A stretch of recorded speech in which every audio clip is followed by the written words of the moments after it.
اعوذ باللہ من الشیطان الرجیم بسم اللہ الرحمن الرحیم اللہم صلی علی محمد وعلی آل محمد کما صلیت علی ابراہیم وعلی آل ابراہیم انک حمید مجید اللہم بارک علی محمد وعلی آل محمد کما بارکت علی ابراہیم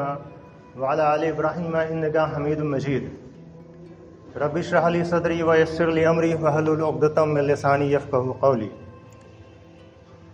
محترم حضرات، السلام علیکم ورحمۃ اللہ وبرکاتہ۔ قرآن کریم جو اللہ رب العزت کا پیغام ہے، جو اللہ نے اپنے رسول حضرت محمد مصطفیٰ صلی اللہ علیہ وسلم کے ذریعے سے ہم تمام انسانوں تک یہ پیغام پہنچایا، اور جسے ایک ساتھ جمع کیا گیا ہے کتاب کی شکل میں، اور جسے ہم قرآن مجید کہتے ہیں۔ قرآن مجید میں سب سے پہلے جب ہم پڑھتے ہیں تو ہمیں جو سورہ ملتی ہے وہ ہے سورہ فاتحہ، اور یہ وہی سورہ فاتحہ ہے جسے ہم ہر نماز میں اور نماز کی ہر رکعت میں بھی پڑھتے ہیں۔ سورہ فاتحہ یعنی اعوذ باللہ من الشیطان الرجیم بسم اللہ الرحمن الرحیم الحمدللہ رب العالمین الرحمن الرحیم مالک یوم الدین ایاک نعبد و ایاک نستعین اہدنا الصراط المستقیم صراط الذین انعمت علیہم غیر المغضوب علیہم ولا الضالین آمین۔ اس کا ترجمہ ہے کہ تمام تعریفیں اللہ کے لیے ہیں جو سارے جہانوں کا پروردگار ہے، جو بڑا مہربان نہایت رحم والا ہے، جو بدلے یعنی انصاف کے دن یعنی قیامت کے دن کا مالک ہے۔ اے اللہ، ہم تیری ہی عبادت کرتے ہیں اور تجھی سے مدد مانگتے ہیں۔ ہمیں سیدھے راستے پر چلا، ان لوگوں کے راستے پر جن پر تو نے انعام کیا، نہ کہ ان پر جن پر تیرا غضب یعنی غصہ ہوا یا عذاب ہوا، اور نہ ہی گمراہوں کے راستے پر۔ یہ سورہ فاتحہ کا ترجمہ ہے۔ اس پہ اگر ہم غور کریں تو یہ بندوں کا اللہ سے تعلق کس طرح کا تعلق ہے، اور اللہ کا اس کے اپنے بندوں سے کس طرح کا تعلق ہے، یہ ایک بہترین کی وضاحت کرتی ہے یہ سورہ فاتحہ، جس میں ہم اگر غور کریں تو بندہ اللہ کے سامنے حاضر ہو کے جب نماز کے وقت میں حاضر ہوتا ہے تو اس کی تعریف بیان کرتا ہے، اور اس کی قدرت، اس کی حاکمیت بیان کرتا ہے، اور یہ کہ وہ انصاف کے دن کا حاکم ہے، یعنی دنیا کی زندگی کے بعد جب آخرت میں روز جزا کا دن قائم ہوگا، جس میں ہر انسان کو اس کے اعمال کا بدلہ دیا جائے گا، یعنی وہ دن طے کیا گیا ہے جس میں حقیقت میں حقیقی معنوں میں انسانوں کو ان کے اعمال کا بدلہ ملے گا، جس کے معنی یہ بھی سمجھ میں آتے ہیں کہ دنیا میں ایسا نہیں ہے کہ انسان کو اس کے اعمال، جس میں اچھے اعمال ہوں یا برے اعمال ہوں، اس کا نتیجہ پورا دے دیا جاتا ہو، بلکہ اس کے لیے ایک دن اللہ نے مقرر کیا ہے، روز جزا کا دن جو آخرت میں ہے۔ اس کا وہ حاکم ہے، اس کا مالک ہے، اس میں وہ انصاف کرے گا، اور جس کے اوپر ظلم کیا گیا، جس کا حق مارا گیا، اس کو انصاف دلائے گا، اس کو اس کا بدلہ دے گا، اور جس نے ظلم کیا، جس نے نافرمانی کی، تو اس کا صلہ اسے دے گا، جو کہ جنت یا جہنم کے طور پہ ہوگا۔ اور اسی میں ہم آگے بات کرتے ہیں تو ہم یہ پاتے ہیں اس کی سورہ فاتحہ میں کہ بندہ اپنی بات پیش کرتا ہے اس آیت کے ذریعے کہ اے اللہ، ہم تیری ہی عبادت کرتے ہیں اور تجھے سے ہی مدد مانگتے ہیں، تجھی سے ہی مدد مانگتے ہیں، یعنی آخرکار حقیقی مددگار، مدد کرنے والا ہمارا رب ہے اللہ رب العزت، اور اس سے ہم یہ دعا کرتے ہیں ہر نماز میں اور نماز کی ہر رکعت میں کہ ہمیں سیدھے راستے پر چلا، جس نے ہمیں قرآن کے ذریعے سے رہنمائی دی، اللہ کے رسول صلی اللہ علیہ وسلم کے ذریعے سے ہمیں رہنمائی دی۔ انہیں قرآن اور سنت کا علم حاصل کرنے کے بعد، اس پر عمل کرنے کے بعد بھی ہم اللہ سے یہ دعا کرتے ہیں ہر نماز میں کہ ہمیں سیدھے راستے پہ چلا، یعنی ہمیں جو علم دیا، جو سمجھ دی، اسے صحیح طور پہ سمجھنے اور صحیح طور پہ عمل کرنے کے لیے اس سے ہم مدد مانگتے ہیں، اس سے ہم توفیق مانگتے ہیں، اس سے ہم ہدایات مانگتے ہیں، اور پناہ مانگتے ہیں کہ ہمیں بچا ان لوگوں کے راستے سے، ان لوگوں کے طریقے سے جن پر اللہ کا غضب ہوا اور جو گمراہ ہوئے۔ یہ سورہ فاتحہ پہ غور کریں تو یہ اللہ کا اس کے بندوں سے تعلق اور بندوں کا اللہ سے کس طرح کا تعلق ہے وہ اس کو ظاہر کرتی ہے۔ اور اس دنیا میں اللہ نے انسانوں کو جو زندگی دی اس کے تحت ایک مقصد بھی دیا اور اس میں اس کی آزمائش بھی رکھی یہ دنیا کی زندگی میں۔ ظاہر بات ہے کہ یہ بڑے سنجیدہ عمل ہیں، معاملے ہیں۔ آج میری جو بات ہے انشاءاللہ کہ اسی تعلق پر بات کروں گا، اللہ کا بندوں سے کس طرح کا معاملہ رہا ہے، کس طرح کی اللہ کی توجہ اب اس کے بندوں کے ساتھ رہی ہے۔ لیکن اس کے پہلے میں چاہوں گا کہ یہ چیز بھی ہمیں واضح ہو کہ جب اللہ نے ہمیں ایک خاص مقصد دیا، ایک سنجیدہ مقصد دیا، تو ہر ایسا عمل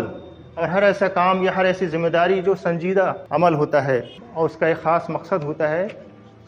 اور جب ہم ایسے عمل سے جڑتے ہیں یا ایسے ہم کام کرتے ہیں، چاہے ہم مثال لے لیں اپنی تجارت لے لیں، چاہے ہم اپنے نوکری پیشہ لوگوں کا معاملہ لے لیں، جہاں وہ کام کرتے ہیں ہر اس جگہ میں کچھ نہ کچھ اس جگہ کے اور وہاں کام کرنے کے اصول ہوتے ہیں جسے ڈسپلن کہتے ہیں، اور ذمہ داریاں ہوتی ہیں۔ تو اس لحاظ سے میں چاہوں گا کہ اسلام کی جو تعلیمات میں بات آتی ہے کہ اسلام کی بنیاد 5 باتوں پر ہے، اور یہی 5 باتیں بنیاد کہی گئی ہیں، اسلام کے پلرز کہا گیا ہے، پلرز آف اسلام۔ وہ کون کون سی چیزیں ہیں؟ تو وہ چیزیں ہیں، پہلی کہ اس بات کی گواہی دینا کہ اللہ کے سوا کوئی عبادت کے لائق نہیں ہے، اور محمد صلی اللہ علیہ وسلم اللہ کے رسول ہیں۔ جو 5 بنیاد ہیں اس میں ایک کی پہلی بات۔ دوسری بات کہ نماز کو قائم کرنا، اپنی ذات سے بھی اور لوگوں کو بھی جو ہے دعوت دینا۔ تیسری بنیاد زکوٰۃ ادا کرنا، اللہ نے جسے حیثیت دی ہے اور اس نصاب سے زیادہ اس کے پاس مال ہے اور 1 سال کا وقت گزر گیا ہے تو اسے زکوٰۃ دینا ہے، یہ اس کے لیے فرض ہے۔ چوتھا ہے رمضان کے روزے رکھنا جو فرض قرار دیے گئے۔ 5واں ہے حج کرنا، حج ان کے لیے ہے جو مالی اعتبار سے جن کے اندر استعداد ہے۔ تو یہ 5 بنیاد ہیں اسلام کی جس پہ عمل کرنا ہے، اور دیکھا جائے اگر غور کیا جائے تو یہ 5 بنیادیں ایک طرح سے ایک ٹریننگ ہے ایک ایمان لانے والے کے لیے، ایک ایمان والے کے لیے، کہ اس عمل کے ذریعے وہ اپنے آپ کو ٹرینڈ کرتا ہے، اپنے اندر وہ صفت پیدا کرتا ہے، وہ برائیوں اور کمزوریوں کو دور کرتا ہے۔ اس لیے تاکہ اللہ نے جس مقصد سے اسے اس دنیا میں پیدا کیا، بھیجا، اس مقصد کو وہ پورا کر سکے، وہ صفت ایمان کی اس کے اندر پیدا ہو، اور پھر جو دنیا کے معاملات آتے ہیں جس میں اسے آزمایا جاتا ہے اللہ کی طرف سے کہ وہ حق انصاف پر قائم رہتا ہے، اس کے عمل میں دوسروں کا حق ماننا تو نہیں ہے، انصاف کرتا ہے، برابری کرتا ہے، اخلاق کے ساتھ پیش آتا ہے، لوگوں کا اکرام کرتا ہے، احترام کرتا ہے۔ یہ تمام جو معاملات سے ہمارے تعلقات رکھتے ہیں، چاہے وہ معاملات ہماری تجارت سے تعلق ہوں، چاہے ہماری نوکری پیشہ لوگوں کی نوکری سے تعلق ہو، یا ہمارے گھریلو معاملات ہوں، یا پڑوسیوں سے ساتھ تعلقات ہوں، رشتہ داروں کے ساتھ تعلقات ہوں، یہ ساری چیزیں وہ معاملات ہیں جس میں اس کی آزمائش ہوتی ہے۔ تو یہ جو 5 بنیاد ہیں، یہی کیول دین نہیں ہے، یہی کیول اسلام نہیں ہے، کیول یہی عمل نہیں ہے، جیسا کہ دیکھنے میں آتا ہے کہ اکثر لوگوں کے یہ گمان اور یہ خیال ہوتا ہے کہ بس یہ جو 5 چیزیں ہیں، اور ان میں 5 میں سے جو ان کے اوپر جو ہے فرض کے طور پر لاگو ہوتی ہے، مان لیجیے کسی پر زکوٰۃ نہیں ہے فرض، کسی پر حج فرض نہیں ہے، وہ استعداد نہیں رکھتے، تو بس یہیں تک وہ اسلام کو سمجھتے ہیں۔ باقی دوسرے معاملات جو باہر کے ہیں جس میں اس کی اصل آزمائش ہے، اس میں وہ اپنی سمجھ سے یا اپنے علم سے، اپنے مشاہدہ یعنی اپنے ایکسپیرینس سے، یا اور لوگوں کے ذریعے سے جو انہیں نصیحت کے طور پہ یا ہدایت کے طور پہ باتیں ملتی ہیں، حکمت والی باتیں یا ہوشیاری چالاکی والی باتیں، اس کے ذریعے سے اپنے معاملات کو حل کرنے اور اس سے زیادہ زیادہ فائدہ اٹھانا، یہ عمل آزاد طور پہ کرتے ہیں، ایسا دیکھنے میں آتا ہے۔ باقی اللہ ہی کو حقیقت معلوم ہے کہ اصل معاملہ بندوں کا کیا ہے۔ تو اگر ہم یہ اسلام کی 5 بنیاد ہیں اس پہ غور کریں، جس میں سب سے پہلے ایمان کا جو کلمہ ہے، شہادت کا جو کلمہ ہے، اس کا اقرار کرنا، تو اس کلمے کا جب وہ اقرار کرتا ہے تو اس کے اندر کا ایک مائنڈ سیٹ ہوتا ہے کہ ہمارا مقصد کیا ہے، ہمارا مالک کون ہے، رب کون ہے، اور ہمیں اپنے رب کو ماننا ہے، اس کو راضی کرنا ہے، اور یہ اس کو ایک پہچان دیتا ہے کہ وہ اللہ رب العزت کا بندہ ہے اور حضرت محمد مصطفیٰ صلی اللہ علیہ وسلم کا پیروکار ہے۔ اور یہ کیول الفاظ سے پڑھ لینا، جان لینا کافی نہیں ہے، بلکہ زندگی کے ہر معاملات میں یہ چیز دیکھنا چاہیے کہ ہاں وہ اللہ کا بندہ ہے، اللہ کا ڈر رکھتا ہے، اس کو آخرت پر یقین ہے تو وہ صبر کرتا ہے، ایمانداری سے اپنے معاملات کرتا ہے، اور اپنے رسول حضرت محمد صلی اللہ علیہ وسلم جنہیں اللہ نے تمام انسانوں کے لیے رحمت بنا کر بھیجا، اور انہیں ایک ماڈل قرار دیا کہ انسان اپنی زندگی میں ان کو رول ماڈل بنا کے عمل کرے، اور ان کے عمل، ان کے معاملات، ان کی کامیابی جو انہوں نے حاصل کی،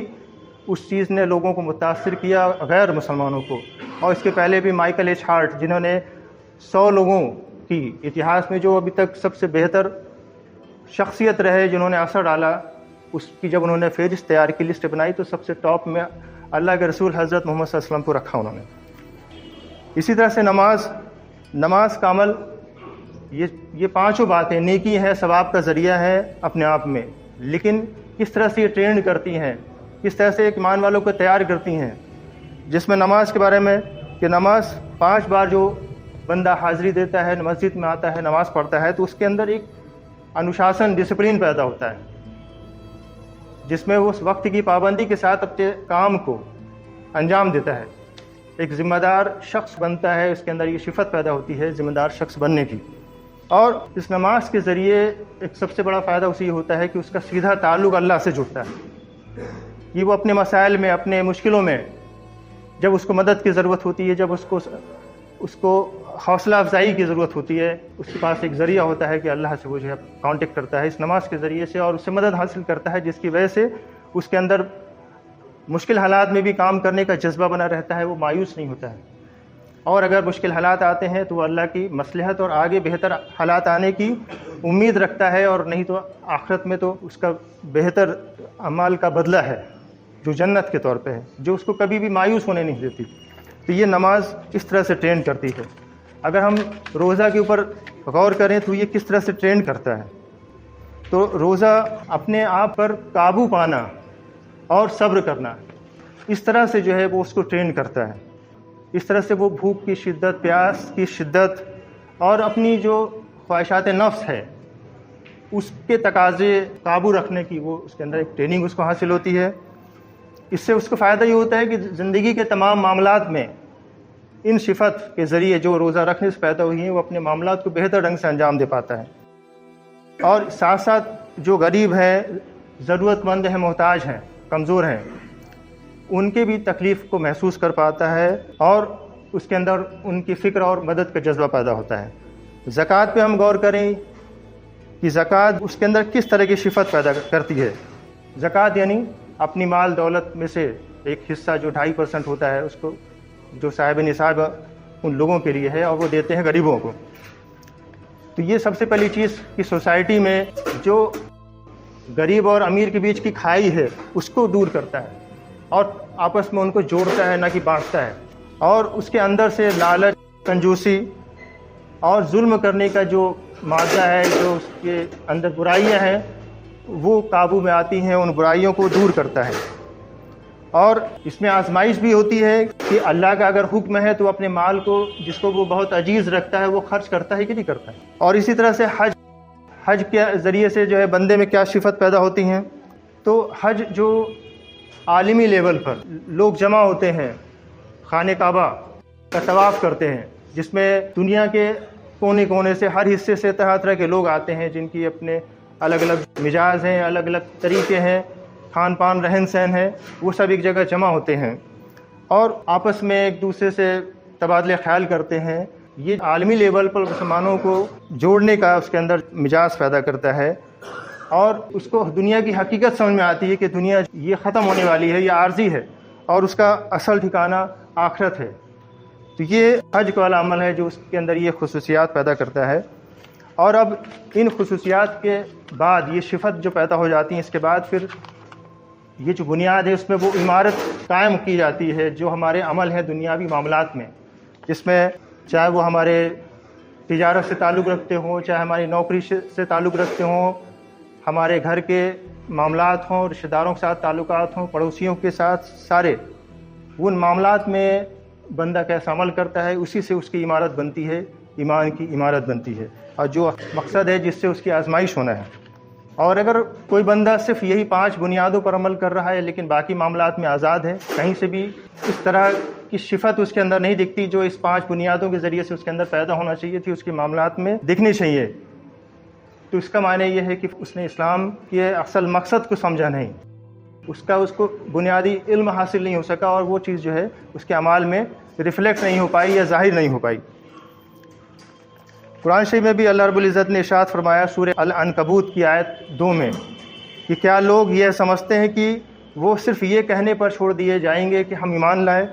اور انہیں آزمایا نہیں جائے گا؟ وآخر دعوانا ان الحمد للہ رب العالمین۔